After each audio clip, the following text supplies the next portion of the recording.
Good morning. Kevin Joel Page for Mr. Stallings. Your Honors, at the time Mr. Stallings put his bags down and left them unattended in a Wells Fargo branch, there was no good reason to think that they contained a bomb.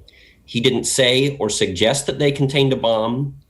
There was nothing written on them of significance. They made no noise, and they were visually indistinguishable and in all other ways indistinguishable from any other piece of luggage. What were in the bags? In the bags were vodka. It was sort of a hodgepodge of dubious value. The most significant thing that was in the bags was Mr. Stallings' ID or a bunch of information, personally identifying information for Mr. Stallings.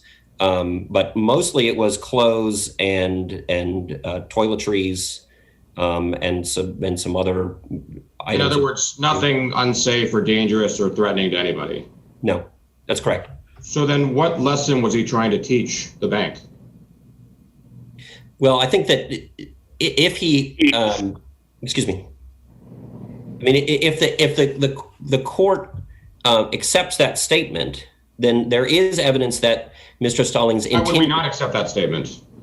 We wouldn't accept that statement because because it's contradicted by the first prior statement of Mr. Fowler, who heard the same conversation with the bus driver, which is that not that he left a bomb there, but that they believed that he left a bomb there.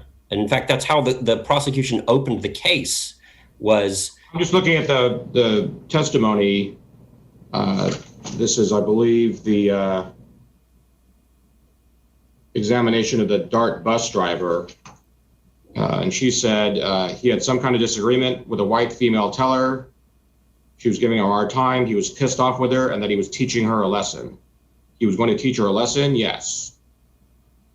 I agree that testimony is present in the record and would defeat a sufficiency claim as to the defendant's intent. Right, but I guess what I'm trying to ask is, what lesson do you teach with your clothes and vodka and Christmas decorations? Well, the inference there, the reasonable inference to draw there is that he wished for them to believe that there was something harmful in the bag.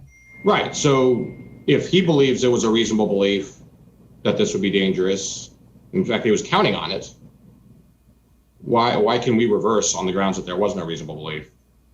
Well, because primarily because his subjective belief that it's reasonable to think that there is a bomb in the bag is not evidence of an objective belief that there is no bomb, that there's a bomb in the bag.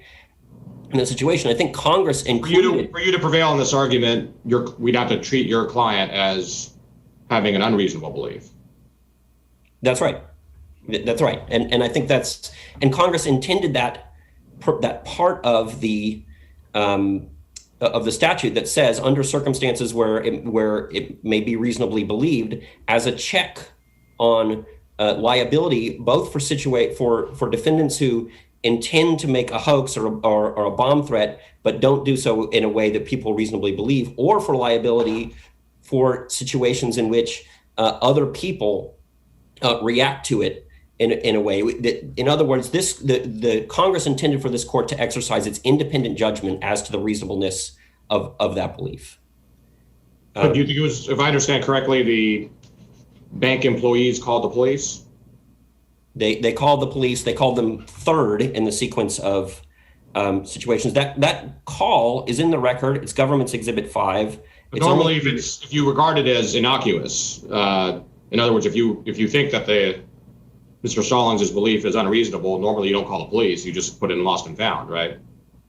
Well, no, because they said that there is testimony that the reason they called the police, and Government's Exhibit 5 bears this out, was to try to get a trespass warning for Mr. Stallings because they didn't want him to come back to the bank, that he had behaved offensively there in the past. And in fact, in that call, Government's Exhibit 5, which is only 3 minutes, I commend it to the court, they asked the police essentially, they begin by asking the police essentially for the right to treat it as abandoned and to put it outside. And only when the they're unable to obtain a trespass warning, to obtain a police officer to come and issue a trespass warning, do they begin saying, I'm uncomfortable putting the bag outside myself? And so the call to the police does not substantiate the reasonable belief in a bomb threat. Who called in? Do I understand correctly? Eventually, somebody called for a bomb squad. Yeah, that happened through the police. That was not a request from the bank. Okay. So the bank employees may not have been afraid, but the police were. Well, I don't know that the police were afraid. The police were acting with a prudent resolve to be rather safe than sorry. It took an hour and a half for them to get the bomb squad there, for whatever probative value that has. But I don't know that necessarily that the police are saying that they believe this is a bomb or it's likely to be a bomb. They're doing what good police do, which is to err on the side of keeping everybody safe. So, I want to point out that how different this case is from every other case that seems to be in the Federal Reporter about this case that applies the statute, which is in that there is nothing in the Federal Reporter, no case in the Federal Reporter involves information that is remotely this ambiguous. Every other case that I can find that's in the Federal Reporter involves a defendant who is being clear about what kind of threat they're trying to make. And I submit to you, part of the reason for that is that is the usual means by which people make threats, and so it is likely what Congress is targeting. But it's also the definitive language in the statute that the information must indicate that a violation has taken, is taking, or will take place. And so for that reason, this is a very different kind, the ambiguity in the defendant's actions, together with the very unusual nature of an actual credible terrorist attack, a violation of the terrorist statutes, ought to give this court very serious pause. And I do want to urge the court to consider its independent duty to evaluate the reasonableness of a belief that a violation of the statute is occurring when it evaluates the sufficiency of the evidence. And if, as soon as we begin deferring to the actions of individual people, the beliefs of individual people, we are watering down the check that Congress has intended, which is not merely to make sure that liability is not too expansive, but probably to protect First Amendment values, which is to require that a threat be objectively reasonable. What immediately comes to my mind is when you're in an airport and you constantly hear over the loudspeaker, please do not leave your bags out. And if you're told, if you see a bag that's unattended, report it. I mean, the inference there we all draw is that it could be a bomb. And so... Well, as the note in the reply brief, that still happens all the time, that people leave their bags unattended in the airport. It's bags are left unattended by accident on buses. That's in the record from Ms. Lumpkin in the case. And yet, you know, it may be reasonable to exercise caution in that situation, but it's not reasonable to believe that it is an actual terrorist attack occurring.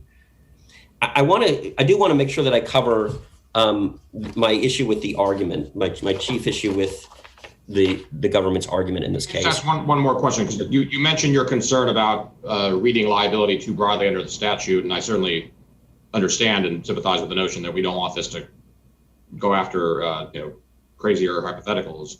But why doesn't, and you mentioned the First Amendment, why doesn't the intent mens rea element take care of any concerns about stretching the statute too far? I mean, well, because this is not going to go after people who genuinely did not intend to create any harm. I disagree with that, Your Honor, or at least I disagree with that under the reading of the statute that that has prevailed, for instance, in the Ninth Circuit, which is that the statute requires only an intent to speak falsely, and so that, or even only misleadingly, and so in that situation, so it requires, under that reading of the statute, it requires only an intent to speak falsely or misleadingly, plus a reasonable misunderstanding about what the defendant intends. And so that raises a serious First Amendment issue, and also just an issue about the scope of the statute. Or what if we read the statute, as I think you suggest, that the information not just be false, but that it's information about a crime? Yeah, I agree that enumerated crimes. That would mitigate the concern about the scope of the liability, but it would also call for reversal in this case for another reason, which is that the jury instructions in this case, if they say that, and they there is a fair reading that they say that, but they don't say that very clearly. So under Jones, where you have a jury instruction which doesn't necessarily communicate that, then you have to reverse on the grounds of the jury instruction. I do want to cover my issue in particular with the bomb suit argument, just to orient the court very briefly. Over objection, the prosecution was allowed to argue that the corporal who defused the bomb in the situation put on his bomb suit, had done so for 20 years to protect the community, and to contrast that with an image of the snickering defendant walking away from the crime, and to do that as part of an extended argument about victim blaming. I submit to the court that every relevant consideration about this argument suggests that the court must reverse on this ground.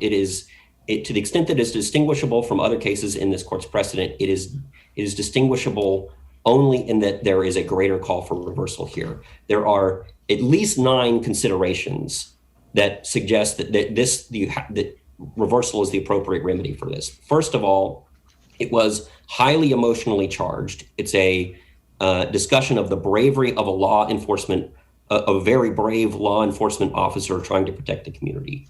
2, it is materially indistinguishable from the arguments in McCann and Aguilar, which were both found to be improper. Aguilar, under plain error. If you look in the briefing at the nature of those arguments, it is very difficult to find a meaningful distinction. Number 3 is preserved. It was not preserved in Aguilar and still resulted in a plain error reversal. Number 4, it was overruled. The argument was overruled, and therefore there was no contemporary cautionary instruction about what to make of this statement. The only thing the jury could have, the most likely message the jury received from the court is that it was okay to consider this in precisely the way the prosecution asked them to consider it. Number 5, it was a closed case. This is not a case where there was overwhelming evidence that it was reasonable to believe that there was a bomb threat, or even that's what the defendant intended based on the mere act of laying the packages. Number 6, in Gongora, this court has recognized that an argument made near the time of deliberation, that is in rebuttal closing, may have more power with the jury than other arguments. Number 7, it pertained to a non-witness, to a non-testifying witness. So it had no logical tendency to demonstrate the defendant's guilt or the credibility of any prosecution witness. It is merely an emotional plea to vindicate. Didn't the defense bring up the fact that Corporal Walton didn't testify at the trial? Didn't the defense bring that up? He did. He did. We did. Right, so the defense brought up this non-testifying witness. And I guess what I'm concerned about is, what was it about that statement, even assuming it was inappropriate for the prosecutor to make that statement, what was it about that statement that actually, because the objection was that it was bolstering, what was it about that statement that bolstered the testimony of Corporal Walton's supervisor? Well, the bolstering, I think, is sort of a shorthand reference for the entire bolstering case law. The prohibition on emotional appeals to the sensibility of law enforcement appears in the bolstering case law. It's in Kekau and McCann and Aguilar and United States versus Sean Jefferson. Tellingly, the government has never contested preservation of this issue. I guess I just don't understand what would have been so harmful about that testimony. The supervisor just testified that Walton x-rayed the bags and then about what was found in the bag, I guess, which we all know was nothing harmful. So I don't understand how bolstering, even if we assume that it was that, I don't understand how bolstering the testimony about what was found in the bag hurts. Well, what's the harm? the reason that it hurts is that it asks the jury, it invites the jury to disregard reasonable doubts about the defendant's guilt and render a verdict based on its emotional feelings about the propriety of attacking law enforcement or the propriety of questioning the behavior of law enforcement in the case. I would actually, with the court's indulgence, like to proceed and use some of the rebuttal time to open on the matter of sentencing. Just to discuss, to briefly discuss the sentencing error, I submit to the court that to see and correct the district court's reliance on bare arrest records, this court need only take the trial judge at its word. He said twice that the upward departure was imposed for the reasons stated on paragraphs 162 and 163. And in fact, that's the only explanation for the sentence that's offered in the statement of reasons.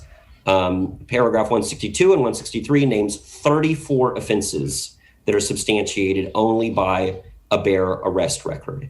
The probation also notes that 11 of them were violent and that one of the bare arrest cases was the defendant's earliest offense in the situation. That the government points out that the district court, when it's at sentencing, named the convictions, the defendant's uncounted convictions, as a basis for its upward departure, but it never said that this was the exclusive basis for the sentence. To the contrary, it said the opposite. It said 162 and 163 were part of the reasons for the sentence. And I want, in particular, just in closing, to emphasize that as the government noted, the court proceeded step by step down the chart, incrementally rejecting each intermediate range. That demonstrates that the substantial rights question in this case is not merely whether or not the district court was inclined to depart or vary upward. It likely was, but whether it would have imposed the same sentence. And this demonstrates that it was open to sentences between the top of the guideline range and the sentence upon which it ultimately settled. Thank you. Thank you. Yeah. Excuse me.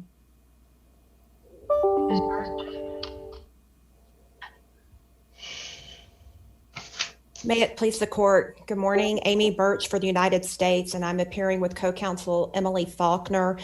Though Mr. Stallings raises several issues on appeal, none warrants reversal of the jury's verdict or the court's sentence.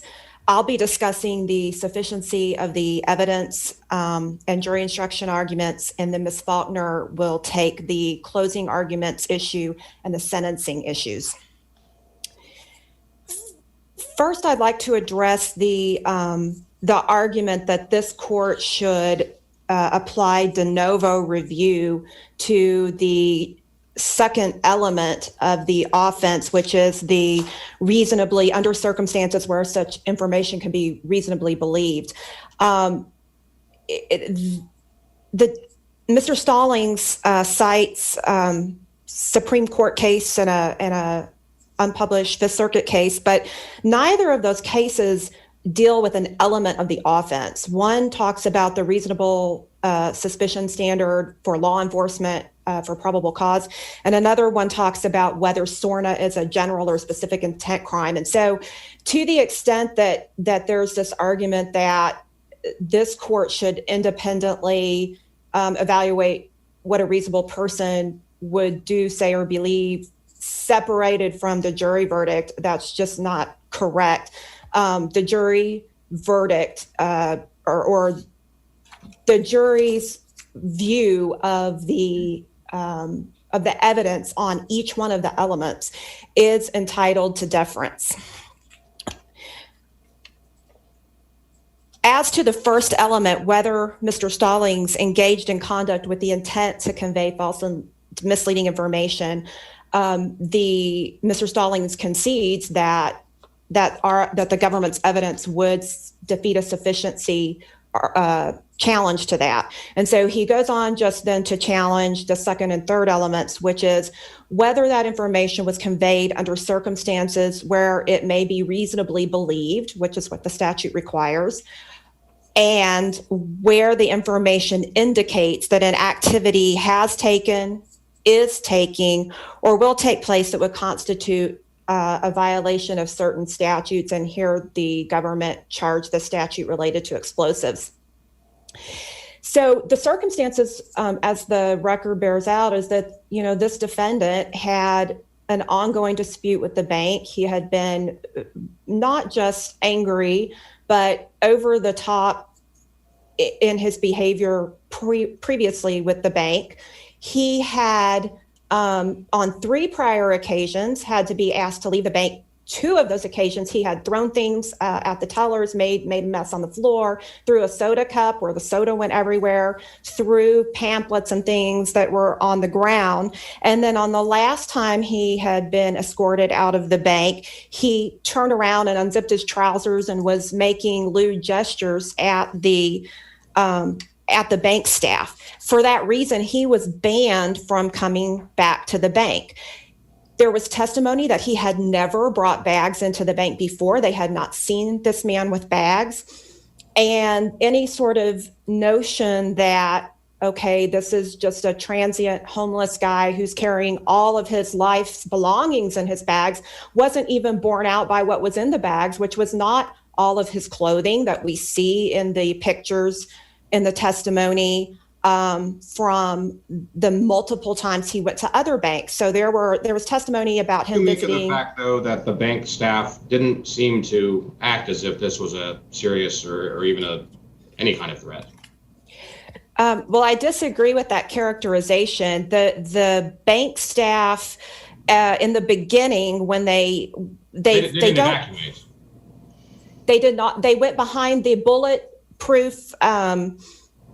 bulletproof barrier that was in the bank. They did not immediately evacuate. They let customers come in, right? They did let customer come in. There was testimony. How close did they get to the bag? How close did they let customers get to the bag?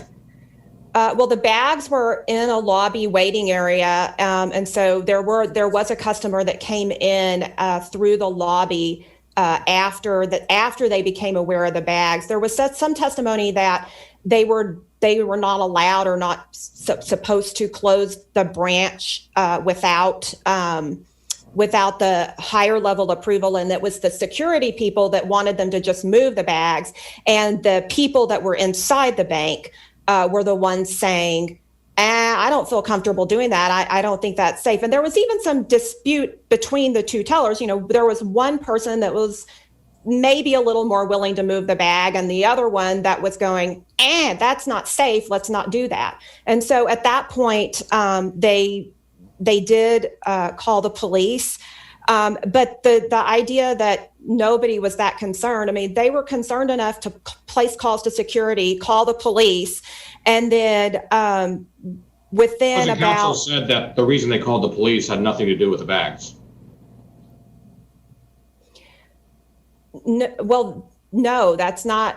That's what he said. But what the testimony is that they were concerned about the bags. Every one of them testified that they were concerned about the bags. What Mr. Stallings is asking the court to do is look at the 911 call and decide that the testimony that they gave from the stand isn't true compared to the 911 call. And given the standard of review here, which is deference to the verdict, this court has to take what they said at their word from the witness stand, which is they were afraid of the bags and they thought there were explosives in the bags. Understood, but it just so I understand the record correctly, this may or may not be dispositive. Is opposing counsel correct that the 911 call did not refer to the bags? The 911 call, they did tell them that there were bags in the 911 call. And ultimately, the police come. They talk to the first officer comes. They realize that about the bags again, and that's when the decision to deploy the bomb squad is made. I would like to let the court know that it is important to remember that when Mr. Stallings got on the bus and said, I left a bomb on the bus, he said, I left a bomb in the bank. That was before the bomb squad had arrived, but after it had been deployed. And so any sort of idea that, oh, he saw a bomb squad and then decided to kind of make up this story on the bus is not borne out by the evidence or the testimony. And then when Mr. Stallings gets on that bus, he tells them exactly why he wanted the bank people to believe that there was a bomb, and it's because he wanted to teach somebody a lesson. But going back to the part of the discussion about, do the bags convey a bomb threat? They did not say bomb. He did not tell the tellers, I have a bomb. That came later to the bus person, to Miss Lumpkin, who was driving the DART bus. What he said, what he did is he came in, and there was some testimony about the video about how he sort of placed the bags and turned his body a certain way. He asked to speak to the manager to make sure they know he's there. And then he asked for some extra time. And when they turn around, he's gone. And so just like the presence of bags abandoned in an airport or a bus station or whatever, I mean, the bags themselves were the message of that communicated the presence of a bomb. And that's not unreasonable. That's commonly understood. And it's not just what these tellers subjectively believed, although their subjective belief is, I think, relevant to the evaluation of what could be reasonably believed. But the jury heard this evidence and believed it. Judge Fitzwater heard this evidence and felt that it was sufficient. He denied the defendant's motions for acquittal. And so it's not just what did one or two tellers believe or what did the police on the scene believe, although all of those people are presumably reasonable people. It's what the 12 people in the box believed and what they said. And for that reason, we would ask this court to affirm the jury verdict, and we'll pass to Ms. Falconer for her discussion of the remaining issues. Thank you. Falconer. May it please the court, Emily Falconer, also here for the government. I want to start out I'll be here talking today about the closing statements as well as sentencing to the extent the court has questions about that. With respect to the closing arguments, I think it's important to start here with some first principles about what these rules do and sort of how to evaluate this sort of bucket of claims. The first one and the most important is that context is essential. This court has said over and over again that we must look at the context for the statements, why were they said and what context were they made. And this goes to Judge Graves' point about the purported bolstering argument. What was the purpose of that statement?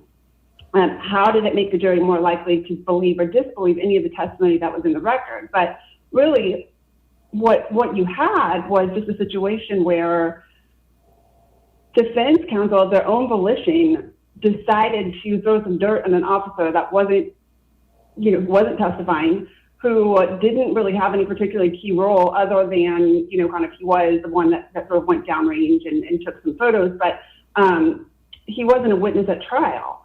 And so the government did rehabilitate him. One point I would make about the bomb suit is that even in closing argument, defense counsel was the first one to say that he put on the suit.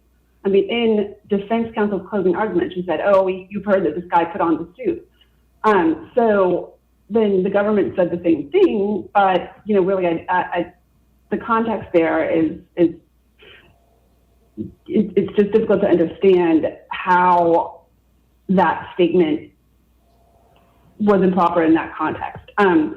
The second sort of first principle we want to look at is the standard of review. And that is important here. Mr. Page pointed out that most of these objections were preserved. Even the one that he reports as plain error, in his reply brief, he says, no, that actually was arguably preserved. So that is an important fact, because what that means is that the person who had the best view of the context of these statements, that's Judge Fitzwater, who sat through the whole trial, who's looking at the context not only of the full argument, which he heard, but also the arguments that preceded it, which he also heard, but also all the testimony, which he also heard. And he heard the objections and overruled them, which means the question is, was that an abuse of discretion? I mean, that's the standard we're looking at. Was it so improper that it was an abuse of discretion for him to overrule the objection? And then finally, the prejudice piece, again, looking at a high level, the question is really, to the extent any of these statements were improper, did it make it any more likely that the jury convicted him for some reason other than the evidence that was in the record? And I just don't think we have any of those showings satisfied here. Going back to some of what Mr. Page said in his argument, he kind of lumps together a number of statements here, but you have the idea that he put on the bomb suit, the contrast with the comment about the snickering.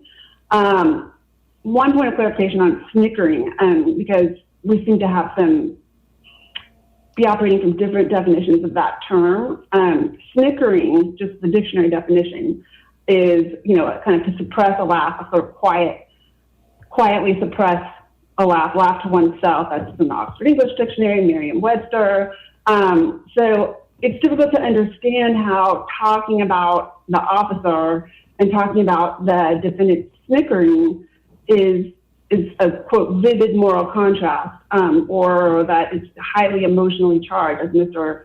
Page said, it's not an emotional term. And there was ample evidence in the record that he felt satisfied with what he did, that he went across, he bragged about what he did, he felt happy about it, so he can teach them a lesson.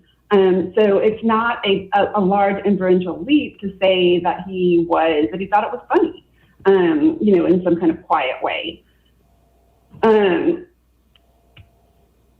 The victim blaming argument, that this court has repeatedly said that a prosecutor can make a characterization, even a colorful characterization of defense counsel's arguments. And that's exactly what, the victim blaming piece was. It was, the main defense was over and over again, while the guy in the bomb suit, he was a dirty cop. And those bank tellers, if they were really so scared, why didn't they go screaming out of the bank? Those were actually defense counsel's words.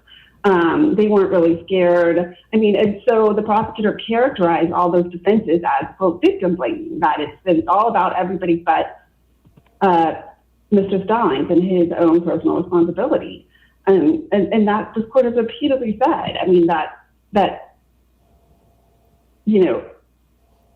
prosecutors, any attorney, and it's expected for a trial attorney, I'm not a trial attorney personally, but that kind of colorful language and colorful characterizations are proper, especially when they are just referring to arguments.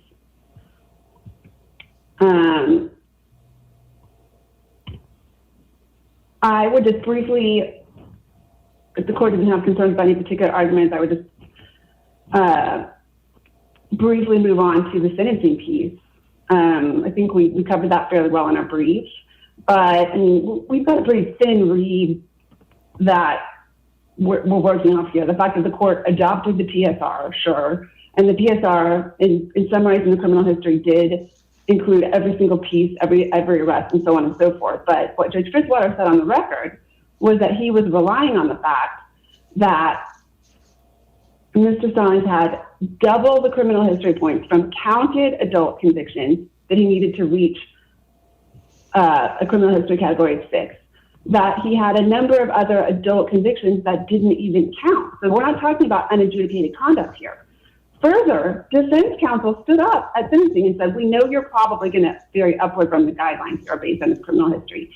And if you do so, we would request that it be a sentence of 48 months, which was exactly the sentence that he got. So it's very difficult to understand how we're now going to go look at this and say that what happened here was some kind of miscarriage of justice or was so unfair just because of a brief reference to adopting the PSR. That's not an argument that stands up to scrutiny. So if the court doesn't have any questions about these points, we would ask the court to affirm the conviction and sentence in full. Thank you. Thank you. Mr. Page?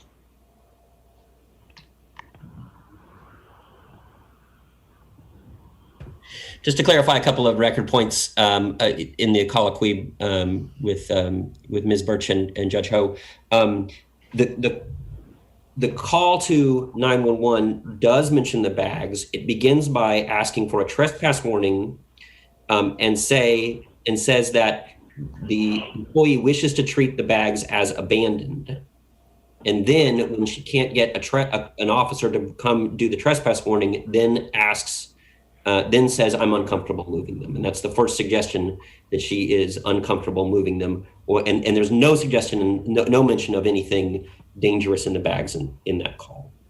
On page 458, the witness does indicate that her motive for making the call to the police was to obtain a trespass warning. And that's on page 458. To answer directly the question Judge Ho asked about whether or not they let customers stand next to the bag, on page 456 of the record, it indicates that they did permit customers to stand right next to the bag. And that while all but one of the employees went behind the bulletproof glass, it was the evidence is clear. It was business as usual for customers. New customers came in. Some of them stood directly next to the bag. Ms. Burch made the point that the defendant's bag did not contain all of his worldly possessions, but of course the significant point is what a reasonable observer would have thought just upon seeing the bags laid there. And at that point, Mr. Stallings had certainly presented as homeless or at least transient in his prior occasions to visits to the bank. All of his debit card requests had been returned because he didn't have a stable address. He couldn't get an ID. This is not the kind of person that it is reasonable to think could create a weapon of mass destruction and leave. But he had also presented as violent and angry in the past. Hadn't he also presented as that? Well, he certainly presented as angry. I don't know that he had presented as violent, but when you throw things, and I'm assuming you throw things off a display and you're tossing cups at maybe that's not violent, but it's certainly not customary behavior. It's rude. It's not acceptable conduct. But I think a reasonable observer has to make some accommodation for the fact that violations of the terrorism statutes, actual violations of the terrorism sections, are exceedingly rare. People walk out of DMVs and banks and airports angry and in shouting matches all the time, and we don't assume a terrorist act has occurred merely because they leave a bag behind. The only other point I want to make as to the abuse of discretion issue on the closing argument is that the propriety of the statement is not evaluated according to abuse of discretion. It's evaluated de novo. That's McCann at 494. I think that's the time I have. Thank you. That will conclude the argument in this Thank case. I have it under submission. Thank you. Mm-hmm.